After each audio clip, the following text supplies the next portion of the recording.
کرام রাদিয়াল্লাহু তাআলা আনহুম আজমাইনের মধ্যে শাইখাইন দুইজন আহলে বাইতের ব্যাপারে কি বলেছেন, এবং এই কথাটা উল্লেখ করতে গিয়ে হযরতে আবুল ফিদা ইমাদউদ্দিন ইবনে কাসির তিনি তাফসীরে ইবনে কাসির যেটা রয়েছে অর্থাৎ তাফসীরুল কোরআন আল আযীম, সেই তাফসীরের মধ্যে এই কুল্লা আসআলকুম আলাইহি আজরান এই আয়াতে কারিমার তাফসীর করতে গিয়ে সেটা খুব সুন্দরভাবে তিনি উল্লেখ করেছেন, এবং উল্লেখ করে কিছু হাদিস শরীফ সেখানে উল্লেখ করেছেন।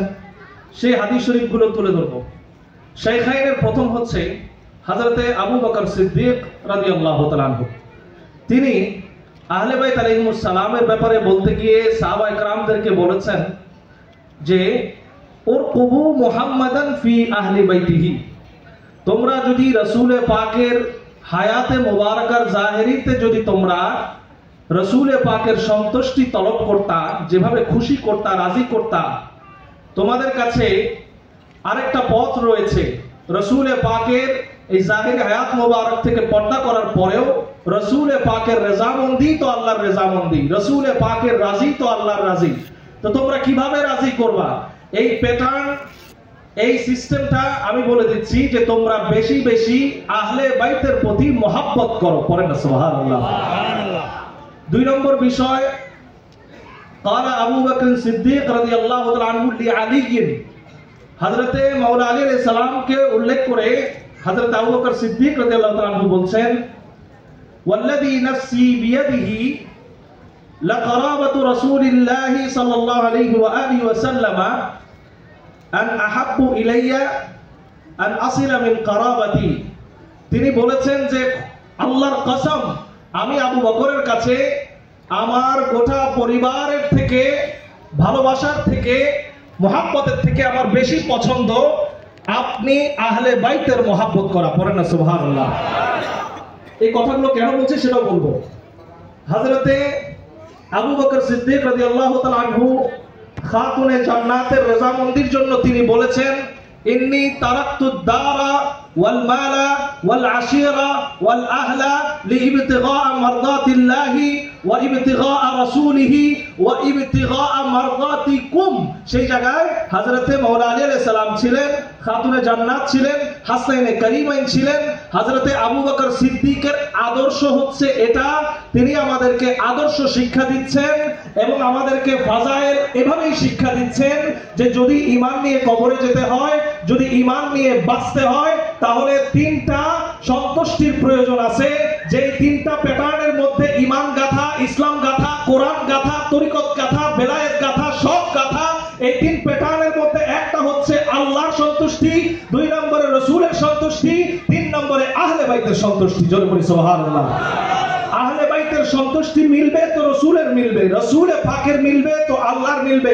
প্রমাণ মুস্তাদরাক আলা সাহিহাইনে রাসূলে পাক সাল্লাল্লাহু আলাইহি সাল্লাম বলেছেন, হযরতে আব্দুল্লাহ ইবনে আব্বাসের হাদিস, নাযারা নবী ইলা আলী, রাসূলে পাক সাল্লাল্লাহু আলাইহি সাল্লাম হযরতে মাওলা আলীর দিকে তাকাইলেন এবং বললেন, ওয়াকালা ইয়া আলী, তিনি বলছেন, মান আতাআনি ফাকাদ আতা আল্লাহ, যে আমার অনুসরণ করলো সে আল্লাহর অনুসরণ করলো। ওয়া মান আতা আলিয়ান ফাকাদ আতাআনি, আর আমাকে আমার অনুগত্য পেতে হলে বা আমাকে অনুগত্য করার যে প্যাটার্নটা সেটা হচ্ছে আলীর অনুগত্য। আলীর অনুগত্য করা মানে আমার অনুগত্য করা, আর আমার অনুগত্য করা মানে আলীর অনুগত্য করা। জোরে পড়ি সুবহানাল্লাহ। ওয়া মান আসানি ফাকাদ আসাল্লাহ, যে ব্যক্তি রাসূলে পাকের অবাধ্য হলো সে আল্লাহর অবাধ্য হলো। ওয়া মান আসা আলিয়ান ফাকাদ আসানি, আর যে আলীর অবাধ্য হলো সে আমি রাসূলের অবাধ্য হলো। অন্যত্র হাদিসে মুস্তাদরাক আলা সাহিহাইনে রাসূলে পাক সাল্লাল্লাহু আলাইহি ওয়া আলিহি ওয়াসাল্লাম, খুব মনোযোগ দিয়ে আমার কথাগুলো শুনতে হবে, স্পষ্ট করে একটা কথা বলেছেন, আমার রাসূলের একখানা লকব গুরুত্বপূর্ণ, সেটা হচ্ছে হাবিবুল্লাহ।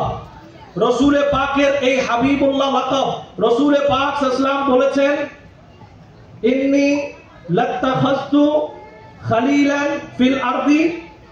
রাসূলে পাক সাল্লাল্লাহু আলাইহি ওয়াসাল্লাম বলেছেন, আমি যদি জমিনের মধ্যে লাউ কুনতু মুত্তাখিজান ফিল আরদি লাত্তাখাযতু খালিলা আবু বকর, আমি যদি দুনিয়ার জমিনের মধ্যে কাউকে খলিল হিসেবে, বন্ধু হিসেবে গ্রহণ করতাম, কথাটা বুঝছেন, বন্ধু হিসেবে গ্রহণ করতাম, তাহলে আবু বকরকে করতাম। এটা বুখারীতে আছে। মুআজ্জাজ মোহতারাম হাজিরিন, একটু শুনেন, বোঝার চেষ্টা করেন। খলিল ইব্রাহিম আলাইহিস সালাম, হাবিব আমার রসুলে পাক।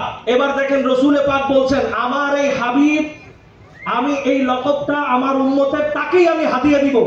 কাকে হাদিয়া দিব? রসুলে পাক হাদিসের মাধ্যমে বলছেন, মান আহাব্বা আলিয়ান ফাকাদ আহাব্বানি ওয়া মান আহাব্বানি ফাকাদ আহাব্বাল্লাহ। আরেক riwayate আসছে ফাহুয়া হাবিবুল্লাহ। বলেন না সুবহানাল্লাহ। রসুলে পাক বলেছেন, আমি হাবিবুল্লাহ, আমার এই হাবিবুল্লাহ লকব তার জন্য যে ব্যক্তি আলীকে মুহাব্বত করলো, আলীর মুহাব্বতে আমার হাবিব মানে আল্লাহর হাবিব। বলেন না সুবহানাল্লাহ। মুআজ্জাজ মোহতারাম হাজিরিন, এই গেল হযরতে আবু বকর সিদ্দিক রাদিয়াল্লাহু তাআলা আনহু তার বর্ণিত কিছু শান আহলে বাইত মাওলানা আলী আলাইহিস সালামের জন্য। এবার আসেন হযরতে শাইখাইনের দ্বিতীয় হযরতে ওমর ইবনুল খাত্তাব রাদিয়াল্লাহু তাআলা আনহু তার বর্ণিত, আমি সংক্ষেপ করি, তার বর্ণিত কিছু শান আমি বলি। যেমন হযরতে ওমর ইবনুল খাত্তাব রাদিয়াল্লাহু তাআলা তিনি কি বলছেন, ওমর ফারুক রাদিয়াল্লাহু আনহু তিনি বলছেন, বুখারী শরীফের মধ্যে মানাকিবে আলী, সেই মানাকিবে আলী পরিচ্ছেদের একদম প্রথম লাইনের মধ্যে রয়েছে, قال عمر توفي رسول الله صلى الله عليه وآله وسلم وهو عنه راض।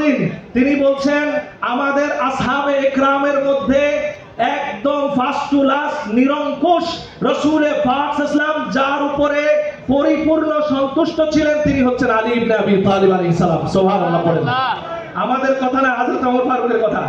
আসেন এবার হযরত ওমর ফারুক রাদিয়াল্লাহু আনহু তিনি আবার কি বলছেন, আশারে মুবাশশারা পরিচ্ছেদের হাদিস বুখারী শরীফ, আশারে মুবাশশারা পরিচ্ছেদের হাদিস বুখারী শরীফ, সহিহ ইবনে হিব্বান, as-সুনানুল কুবরা, এখানেও রয়েছে, আবু ইয়ালাতেও রয়েছে।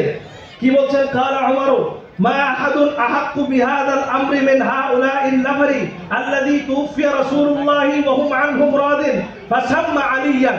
রাসূলে পাক বলেছেন ইনতু আমিরু, এই যে একটা হাদিস আছে আমি বলেছিলাম মুসনাদে আহমদের, যে তোমরা যদি আলীর নির্দেশে চলো আমি রসুলের পরে, তাহলে তোমরা হাদি মাহদি এবং তাকে সিরাতে মুস্তাকিমের নির্দেশক হিসেবে পাবা। এই হাদিসকে কেন্দ্র করে হযরত ওমর বলেছেন যে রসুলে পাকের এখনো অবধি আমার ওমরের মনে হচ্ছে রসুলে পাকের পরে সবার ক্ষেত্রে আমি ওমর মনে করি একদম ওয়াফাত পর্যন্ত রসুলে পাক যার উপর সন্তুষ্ট ছিল তিনি আলী, এবং যার নির্দেশে আমাদের চলা উচিত তিনি আলী। প্রথম নামটা দিয়েছেন আলীর নাম। বলেন না সুবহানাল্লাহ। ওয়া আখির দাওয়ানা আনিল হামদুলিল্লাহি রাব্বিল আলামিন। আসসালামু আলাইকুম। ধন্যবাদ। এখন